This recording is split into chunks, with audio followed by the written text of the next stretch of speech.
Hi everyone, कैसे हैं आप सभी लोग। तो जैसे कि हमें पता है हमारा एग्ज़ामिनेशन कैलेंडर बस शुरू ही होने वाला है कुछ ही महीनों में। हाँ, पहले हमारा जो आरआरबी का एग्ज़ाम्स है वो होने वाला है। उसके बाद आईबीपीएस क्लर्क, एसबीआई क्लर्क और फिर एसबीआई पीओ, आईबीपीएस पीओ, ये सारे का सारा एग्ज़ाम्स अभी अपकमिंग है। तो फिर पहले हमको तो प्रीलिम्स देना पड़ता है इन सभी एग्ज़ाम्स में। और अक्सर हमारा ये देखा जाता है कि कुछ लोगों का एक कंसिडरेबल मार्जिन से छूट जाता है या फिर क्लियर नहीं कर पाते हैं वो, और किसी का बस कुछ एक दो मार्क्स से रह जाता है।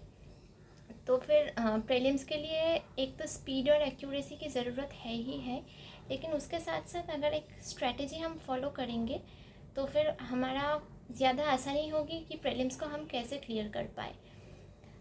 एग्ज़ाम हॉल में देखिए हमारे पास 1 आवर होता है, उसके साथ साथ हमें 100 मार्क्स का पेपर देना होता है, मतलब, और उसके ऊपर भी हमारा सेक्शनल टाइमिंग होता है।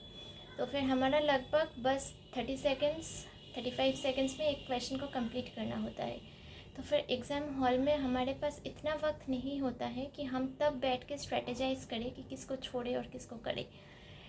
अगर हमारे पास एक पहले से स्ट्रैटेजी मौजूद होगा कि हम प्रीलिम्स को क्या स्ट्रैटेजी अप्लाई करें या फिर कैसे उसको अटेम्प्ट करें, हमारा चांसेस बहुत हाई हो जाता है कि हम उसको आसानी से क्लियर कर पाए।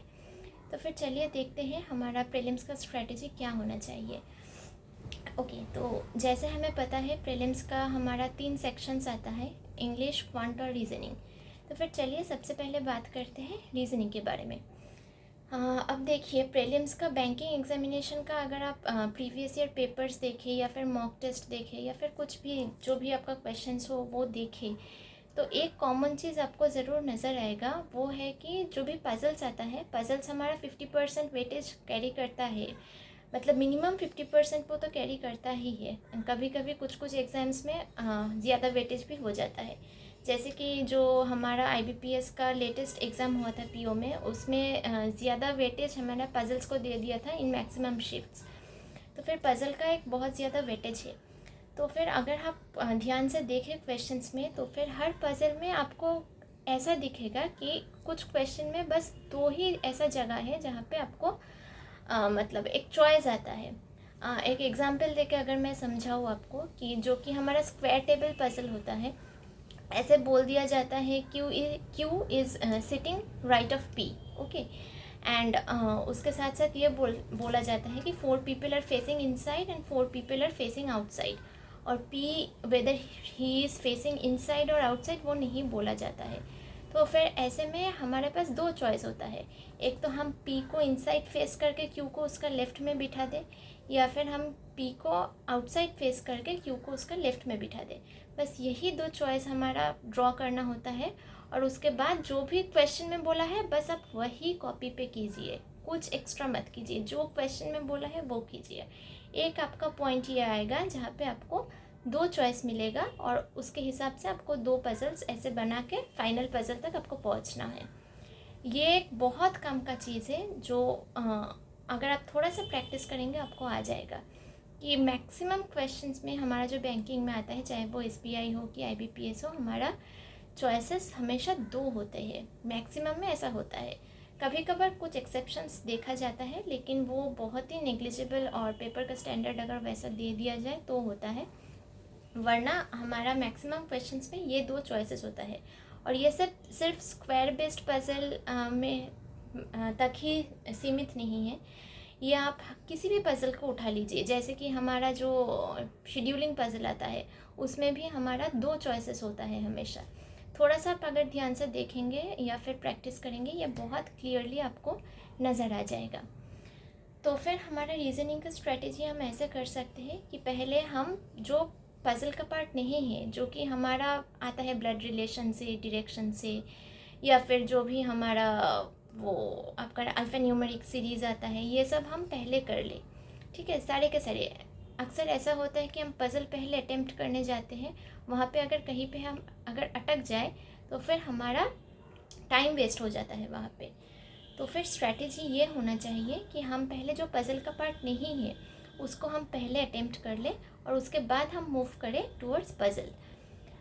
ये तो गए रीज़निंग के बाद। और फिर चलिए आते हैं हमारे क्वांट सेक्शन पे। क्वांट सेक्शन यहाँ पे बहुत ज़्यादा लोगों को तकलीफ़ होता है, कुछ लोगों को, और कुछ लोग यहाँ पे बहुत अच्छे होते हैं। तो फिर खैर चलिए, जिनको थोड़ा सा मुश्किल होता है इस सेक्शन में, तो फिर हम क्या करते हैं, पहले जो हमारा हमेशा बोलते हैं कि स्पीड मैथ्स का पार्ट जो है वो हम पहले कर लेते हैं, जैसे कि हमारा नंबर सीरीज़ हो या फिर हमारा क्वाड्रेटिक हो, ये सब, या फिर सिंप्लीफिकेशन हो, ये पहले कर लिया जाए। एक यहाँ पे चीज़ होता है कि नंबर सीरीज़ जो है ना, अगर सिंप्लीफिकेशन या क्वाड्रेटिक आ जाए उसको पहले अटेम्प्ट कर लीजिए, क्योंकि वो जस्ट सॉल्व करना होता है, वो जल्दी जल्दी में हो जाएगा, कर लीजिए।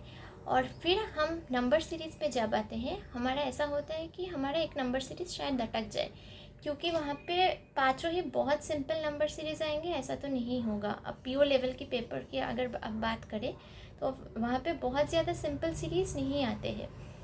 अगर हम अटक जाए तो फिर हम उसी नंबर सीरीज़ पे फोकस करते हैं कि हम कैसे उसको सॉल्व करें, और वहाँ पे हमारा टाइम वेस्ट हो जाता है। हालांकि नंबर सीरीज़ एक स्पीड मैथ्स का पार्ट है, लेकिन अगर वहाँ पे हम रुक जाए या फिर हमसे वो ना हो पा रहा हो, हम उसको ये दिमाग में लेते हुए चलते हैं कि ये स्पीड मैथ्स है, हमको इसी को पहले करना है, ऐसा बिल्कुल नहीं है, ऐसा मत कीजिए।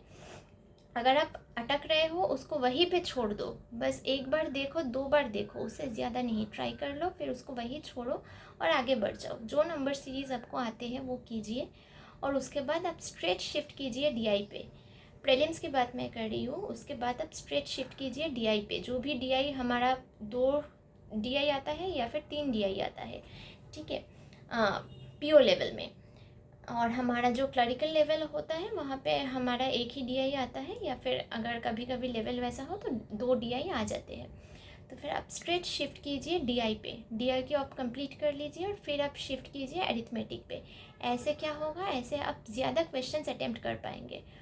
और कुछ अरिथमेटिक के क्वेश्चंस ऐसे ज़रूर होते हैं जो डुएबल हो, जो बहुत इजीली डुएबल होता है, चाहे पेपर का लेवल कैसे भी हो। प्रीलिम्स की अगर हम बात करें तो फिर एरिथमेटिक कुछ कुछ ऐसा होता है जो वेरी इजीली डुएबल हो जाता है। अगर हम उस क्वेश्चंस को देख ही ना पाए एक नंबर सीरीज़ के चक्कर में, तो फिर हमारा अल्टीमेटली मार्क्स तो नहीं जा रहा है ना, हम मार्क्स फेच नहीं कर पा रहे हैं। इसलिए हमको क्या करना चाहिए, नंबर सीरीज़ को वहीं पे छोड़िए, या फिर जो भी क्वेश्चंस, चाहे वो क्वाड्रेटिक हो या फिर सिंप्लीफिकेशन हो, आंसर नहीं आ रहा है या फिर कुछ हो रहा है, उसको वहीं पे छोड़िए और आगे बढ़ जाइए डीआई और उसके बाद एरिथमेटिक तक। ये हो गया हमारा क्वांट का स्ट्रैटेजी। और अब फिर आते हैं हम इंग्लिश पे। देखिए, आप इंग्लिश ऐसा सेक्शन है जहाँ पर मैक्सिमम गलती होने की चांसेस होता है, चांसेस बहुत हाई होता है। अगर आप इंग्लिश को प्रैक्टिस करेंगे अच्छे से तो फिर वो अच्छे से आ जाएगा कि आप एरर डिटेक्शन पे थोड़ा फोकस कर ले या फिर क्लोज टेस्ट पे फोकस कर ले। ये सब अगर आप करेंगे तो फिर आपका ज़रूर हो जाएगा। मेरा हर प्रीलिम्स में लगभग इंग्लिश में फुल मार्क्स आते थे, या फिर 28-30 इसी के बीच में रहता था। एसबीआई का तो खैर पता नहीं, उसका वो आपका सेक्शनल मार्क्स नहीं देते हैं, लेकिन आईबीपीएस के जो भी एग्ज़ाम्स होते थे मेरे वही आता था। तो फिर मेरे स्ट्रैटेजी ये था कि मैं पहले पेपर खोलने के बाद ही कम्प्रीहेंशन को अटैम्प्ट कर लेती थी, ठीक है, क्योंकि ऐसे पता है आपको, अगर आप पहले क्लोज टेस्ट या फिर एरर डिटेक्शन इन सब में जाएंगे तो फिर वहाँ पे आप सोचेंगे कि कहाँ पे एरर है, हमको उसको ढूंढना है ना, तो हम सोचेंगे। और कॉम्प्रीहेंशन को हम क्या करते हैं, एकदम एंड के लिए बचा के रखते हैं कि लास्ट का जो हमारा 5-10 मिनट या फिर 7 मिनट होंगे उसमें हम कम्प्रीहेंशन को करेंगे। अब दिक्कत ये आ जाता है, जब टाइम कम होने लगता है ना, 20 मिनट्स जब एंड होने लगता है इंग्लिश सेक्शन का, तो तब एक टेंशन होता है, या फिर पेपर ख़त्म करने की एक जल्दी होता है, उसमें हम कॉम्प्रीहेंशन को ध्यान से नहीं पढ़ पाते हैं, और उसमें हम क्वेश्चंस में अटक जाता है या फिर गलत कर देते हैं। इसलिए मेरा स्ट्रैटेजी ये हुआ करता था कि मैं कॉम्प्रीहेंशन को पहले अटेम्प्ट करती थी, कि पहले पढ़ लो, पढ़ के 2 से 3 मिनट में पैसेज को पढ़ लीजिए। रीडिंग हैबिट डेवलप अगर आप करेंगे, न्यूज़पेपर्स पढ़ेंगे, तो फिर 2 से 3 मिनट में आसानी से आपका पैसेज आराम से आप पढ़ सकते हैं। वो पढ़ के पहले कम्प्रीहेंशन को कर लीजिए, और फिर आप मूव कीजिए आपका एरर डिटेक्शन या फिर जो भी कुछ है, क्लोज टेस्ट या फिर sentence completion, finding the error, match the following, जो भी है उस पर आप मूव कीजिए। ऐसे आपका इंग्लिश सेक्शन में मार्क्स स्कोर करना ज़्यादा आसान हो जाएगा। तो फिर ये तो गया हमारा प्रीलिम्स का इन डिटेल एक स्ट्रैटेजी। और उसके साथ साथ जो टाइम मैनेजमेंट का स्ट्रेटेजी है उसके लिए मैं अलग से एक वीडियो बना दूँगी। तो फिर ठीक है, मिलते हैं आप सभी से अगले वीडियो पे एक नया चैप्टर के ऊपर। और प्लीज़ जो लोग अभी इस चैनल पे नया है, प्लीज़ सब्सक्राइब कर लीजिए चैनल को for further updates. Bye bye.